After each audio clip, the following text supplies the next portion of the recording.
Hey, what's up guys, Nate here. Welcome back to the channel, and today we are checking out this.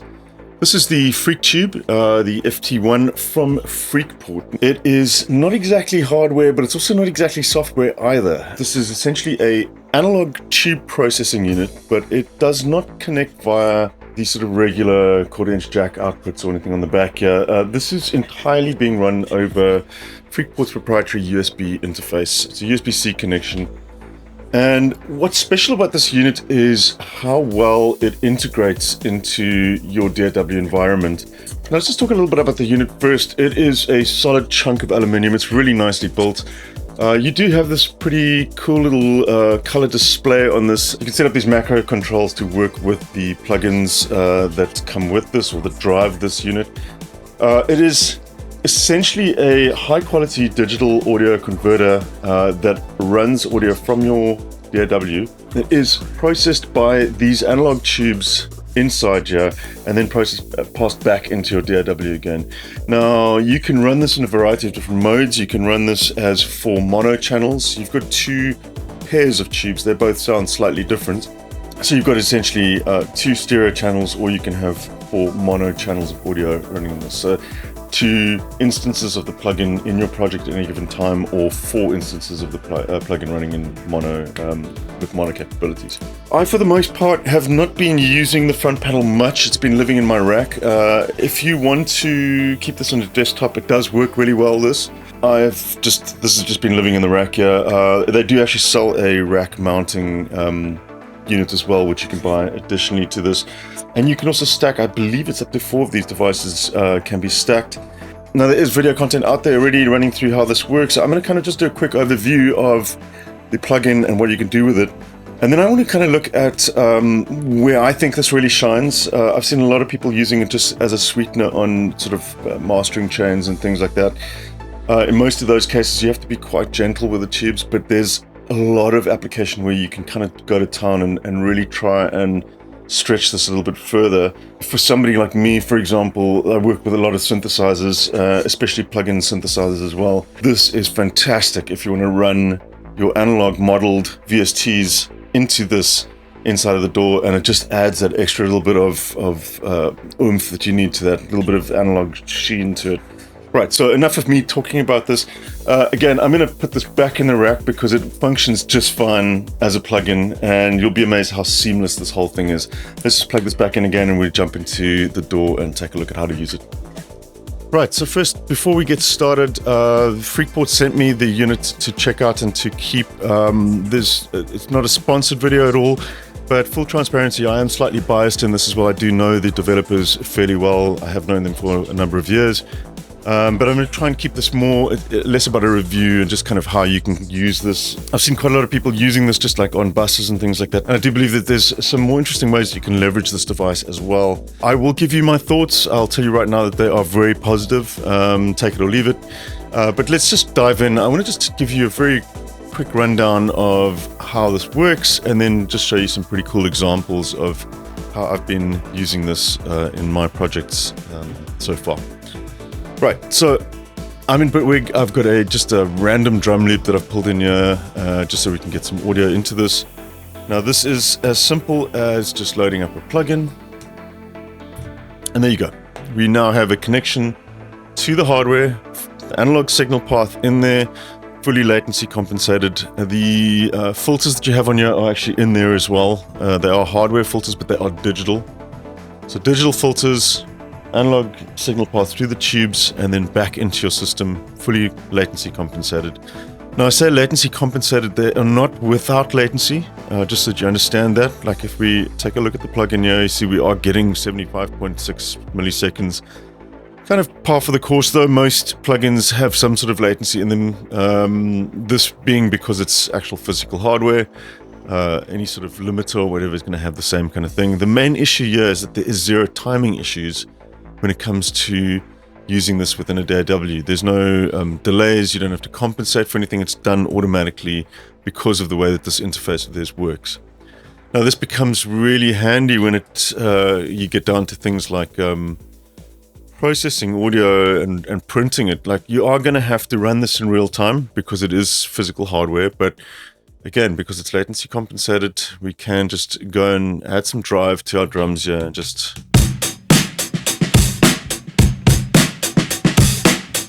And there we go, we can just disable this, and we've taken our drums and printed a version that's been run through the tubes. It's that simple.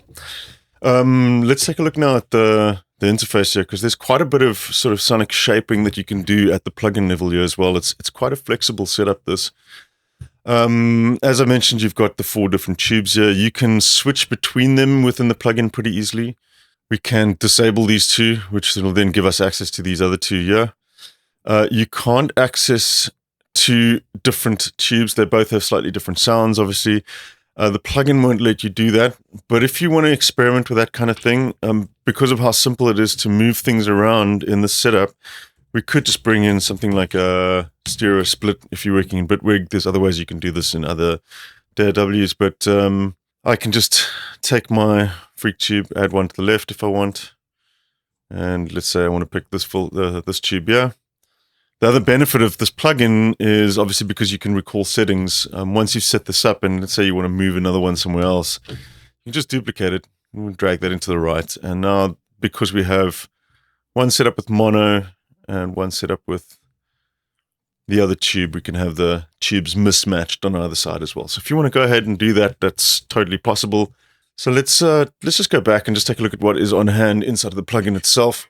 Very quickly, just an identifier for the unit you have. You can sync 4 of these, I think, together for a full 8 channels of stereo. Essentially, you can sum through it if you want to, if you're putting those on your stereo buses. You get some access here to the analog hub software as well. You can maximize the headroom or set it to this mixer overdrive mode as well. You've got 2 filters. I'm going to take a look at those in just a sec. Very simple drive knob. Right now, we'll have that fully wet. You're going to hear a difference just running it through this. Currently, we're actually not using stereo. There we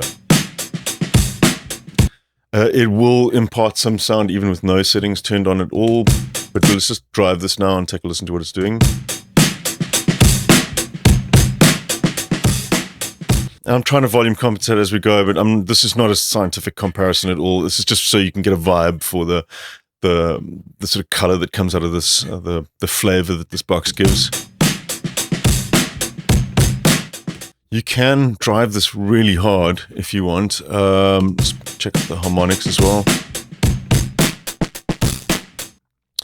Once you cross over this threshold, they tend to break up quite a bit, which can be a cool effect in its own right. You've got this handy sort of display as to what's happening with the harmonic generation as well, with the dBs per frequency, your first, second, third order harmonics, and then this volts over time display as well. Interesting to see. This tends to favor, I believe this is favoring the sort of uneven harmonics here. This gives you sort of rolls off the low end slightly, gives you a more sort of kind of here in this sort of extreme example here. Both got a very different flavor depending on which direction you go. You also have this plus 18 dB switch here, which is really going to kind of send it into the red. I mean, even at these extreme levels, I think the distortion that you get is very pleasing, at least to my ears.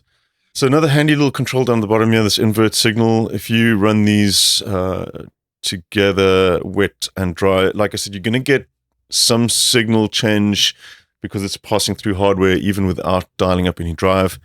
This invert can be handy to actually listen to what you are doing to your audio.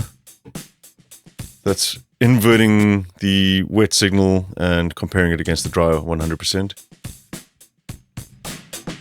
That's essentially what you're changing on the sound.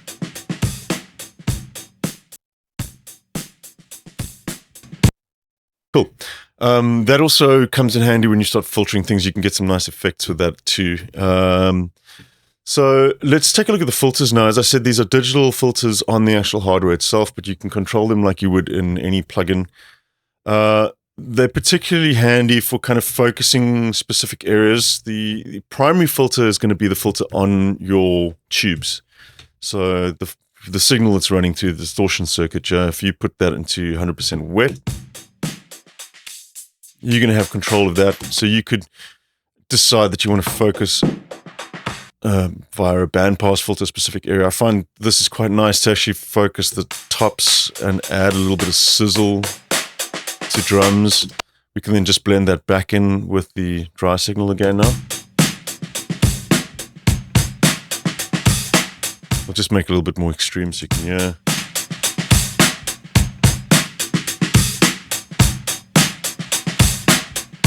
Okay, so let's just bypass that. Now with the sizzle.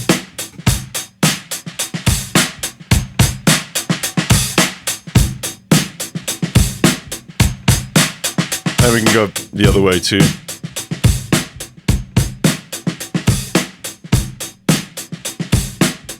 Kind of drive harmonics from the lower end.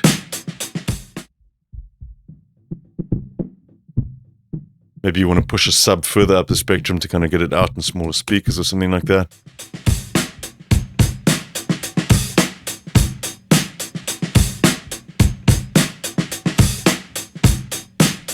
Yeah, so quite a lot of control that you have there. Obviously 24 and 12 dB slopes that you have on each of these. You also have this EQ as well, so you can use this like an EQ and kind of drive it into the distortion circuit here. It's just a single band parametric. But you're going to be adding some color, so it's definitely not like a transparent, well, it is in the sense that it's digital EQ that's transparent, but as soon as that goes through the tubes, obviously you're adding an immense amount of color to that as well. Right, so the parallel filter is different. This one, it's the same filter, but this is applied to essentially what's not going through the tubes. It's your dry signal that's being passed. So this one travels through the parallel filter instead. So again, you can use this as a very transparent single band EQ or filter.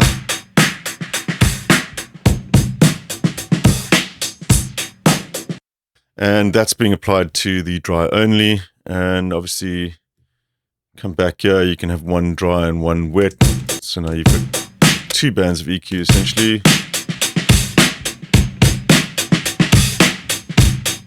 One with color, one without. You can also do some more interesting stuff here, especially when you start using some of the steeper filters, for example. Let's take like a low pass for our driven signal here. We can add a high pass with this one, for example. And because it's digitally controlled and it's a plugin, you can very quickly and easily set up, if you're not using the controls there, but you can also, you know, just inside a Bitwig, for example, we can just go and add a macro. And let's go with our macro and assign that to our filter cutoff frequencies. Similar amount to that. There we go. And now you got some more creative filtering happening with this.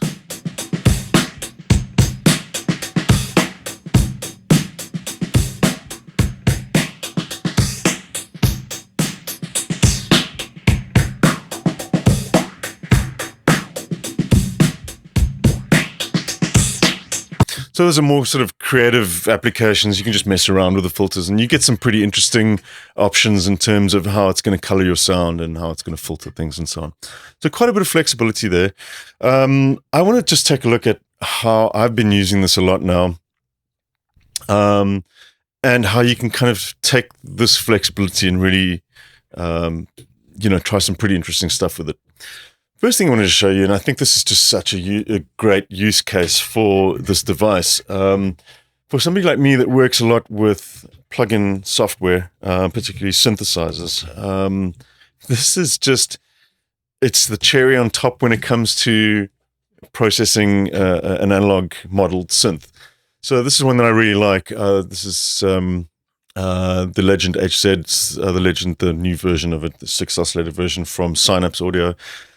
Diva's another great one to push through this effect as well. I don't just take this first patch. Let me just quickly grab this control here with the connect. I'm going to disable the effects inside of here because we really want to put effects after the distortion. So let's just turn that off. Here's the original patch. And let's just bring this up slightly.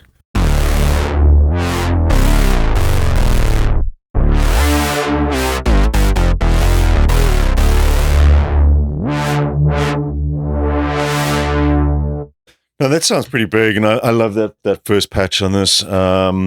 But let's just take a listen. Listen carefully to the detail in the mids on this as well. We're just going to run this through FreeTube now. So we're giving it an analog signal path, essentially adding hardware converters to the output of our virtual modeled synth here.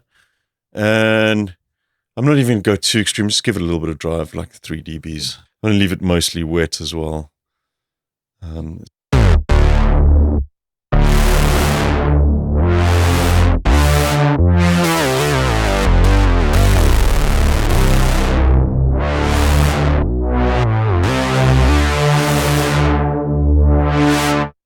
me just see if I can grab a custom bank here quickly, and I'm just going to assign a MIDI controller to the bypass. There we go. Okay, so this makes it easier to play, and that's without. That's with. Without. With. Now, this is a fairly subtle example, and you can hear there's just that sort of detail in the mids coming through there now.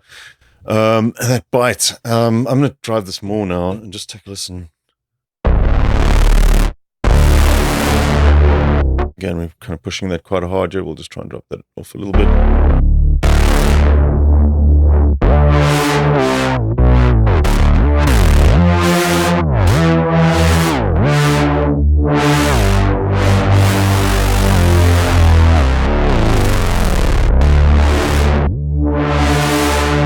Love it. We haven't even touched the harmonics. Let's bring the harmonics up a little bit there too.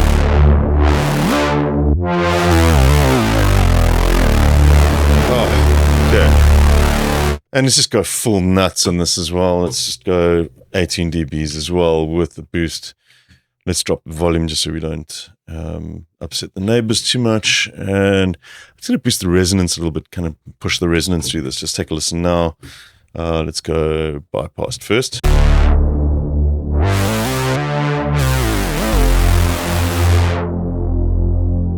And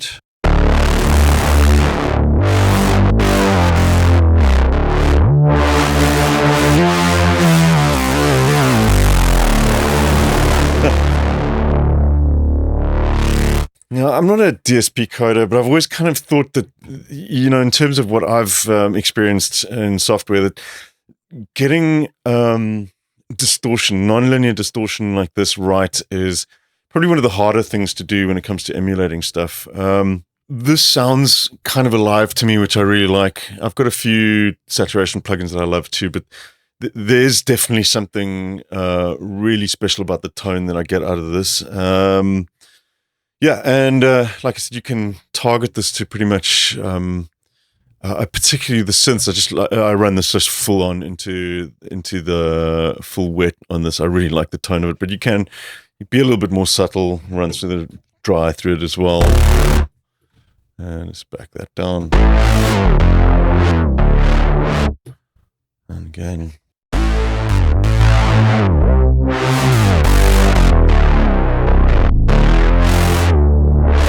Yeah.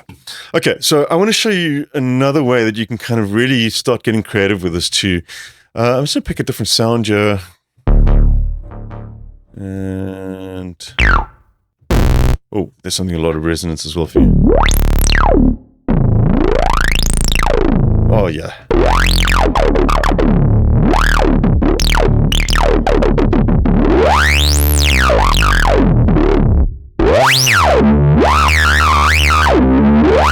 Okay, that's really nice as well. But let's check this out. I'm sure that there's ways that you can do something similar to this in other DAWs, but yeah, Bitwig makes this really simple. In that you can bring in effects like delay plus, for example. And there's a bunch of effects that will let you do this. You can go and experiment with this. I'm going to set up my delay first. Time is fine, filtering and so on. One thing I'm going to do is just come over. If you don't know this, there's a little feature over here inside of the inspector pane for delay plus. We're going to set this to compress instead of soft clip, because I'm going to kind of create a bit of a feedback loop here with this now. But we'll just start compressing instead of actually just clipping it. We don't want more distortion there. We can also play around with the repitching when we change things. Give you some interesting behavior, more like an analog delay as well. And let's look at this feedback effects container. So this, normally you would use like other bitwig effects to add things like maybe a little bit of bit crushing on your delays. Now this is essentially gives you an opportunity to put different effects inside of the feedback loop itself for the delay. So whereas now we've got a perfectly fine digital delay, we can just take FreakTube and drop it into the feedback loop. Yeah. So literally, essentially adding a analog signal path to the feedback container inside of Delay Plus. And we can go to town and drive it. And this is where it becomes fun. We can start getting some really gnarly feedback from this as well. You can hear it's actually coming through there already. We've got the harmonics dialed up. All right, so just watch out for that because we're on 18 dB there. Probably don't need that much. So let's start up a little bit of the mix here.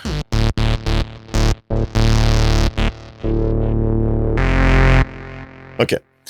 Let's give it some feedback. We just got a little bit of the harmonics dialed in, yeah?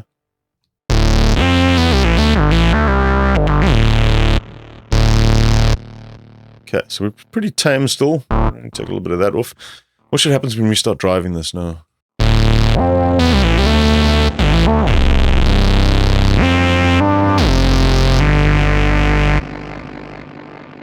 Yeah, how it's starting to break up in that feedback loop there.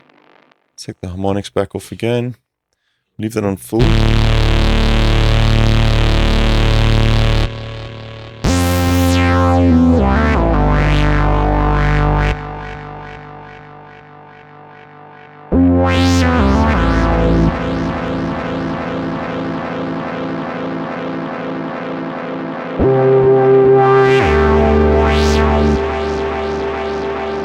There you go, fully analog delay path now.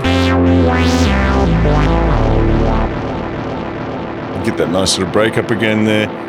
We can actually filter that on this side as well. So let's maybe just turn down the Q a little bit here. Of course, you could add bitwig modulators to this too. So let's just go and add in a LFO in this case. And let's just modulate the frequency. We may just need to watch the feedback with this one again.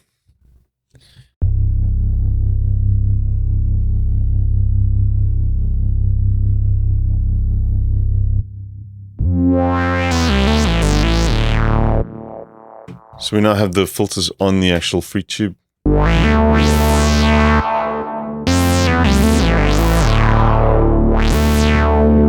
That's really nice.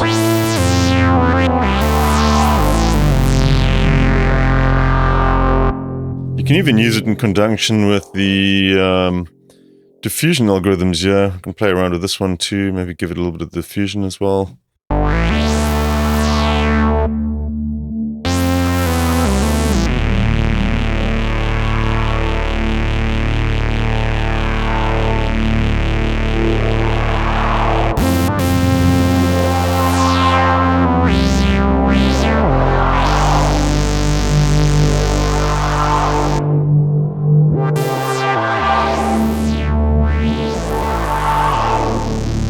See how fast we can get that to modulate to.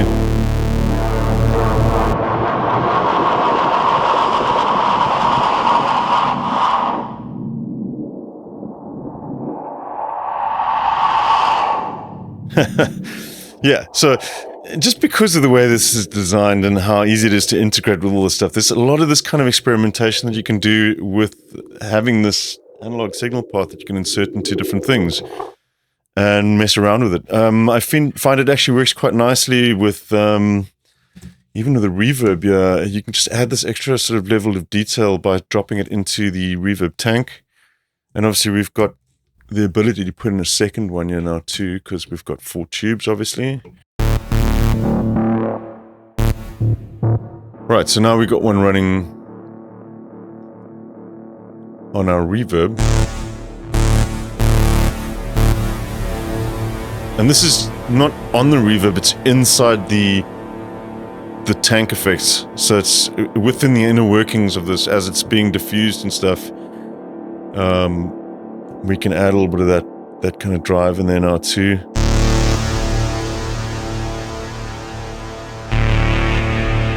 We could add a chorus before that if we wanted to as well.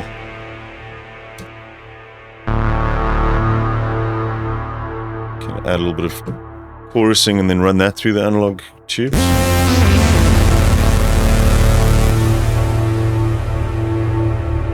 I'm just going to give you full width so you can kind of hear the whole reverb mix, yeah. And let's bypass that.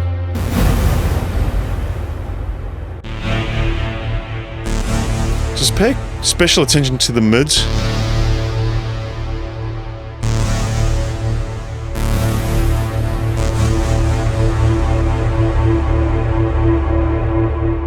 And that build-up that you get is just from the extra volume that we're getting from the tubes.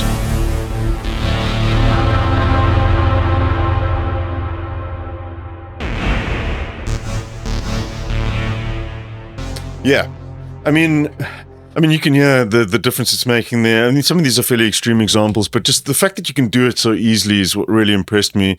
I particularly like the delay one. Yeah, I think it just gives the whole delay a completely different character, running it through the FreakTube. So yeah, the other thing I like about this is, like I showed you with the stereo split, like another nice way to utilize this one is to perhaps use it on a mid-side split. In actual fact, let's just grab a different sound source here. I'm going to just load up something from multi-poly, but I'm just going to bring it in on software. Now, hardware, there's no physical inputs on that, but if you work like I do with a hybrid setup like this, all my hardware passes through the audio interface in here, and I record with plugins in here as well. You can just drop FreakTube on any hardware that's coming in. It'll function the same. In this case, the multi-poly I'm using here is just the software version. I just wanted to grab some sort of more gentle content to listen to here.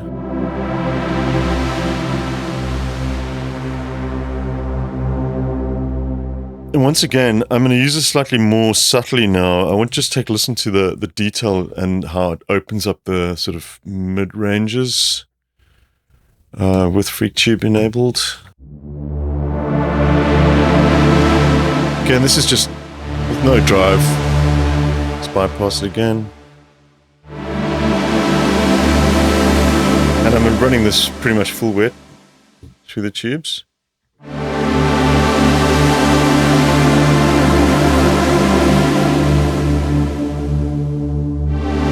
There you can hear the tilt.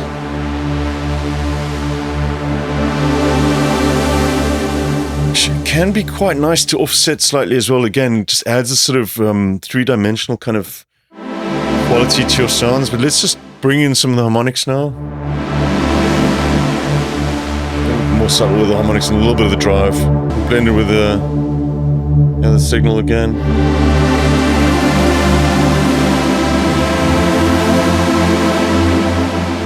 A little bit hot. Let's bring that down there.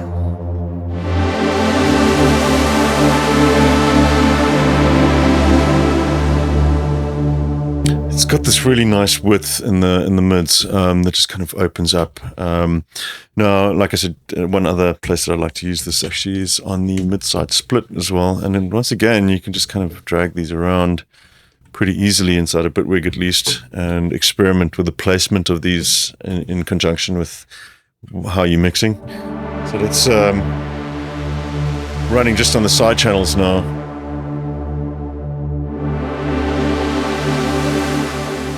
take that off. Okay, so this is without. Let's just boost a little bit of the harmonics and a little bit of the drive on the sides.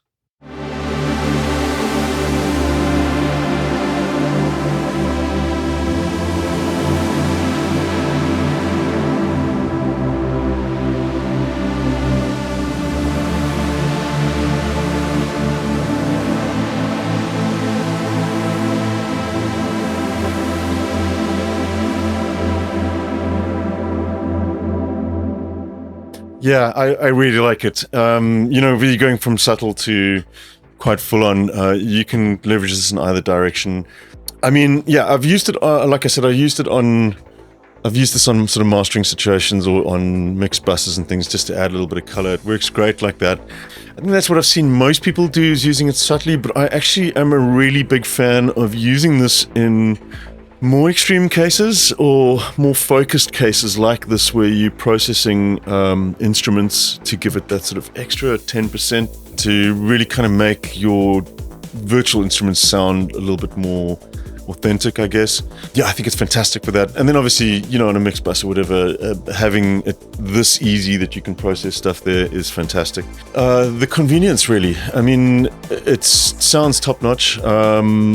I just love how convenient it is. And then also, you know, in terms of stuff like what I do with multi-samples and things, I often work inside a Nuendo for that.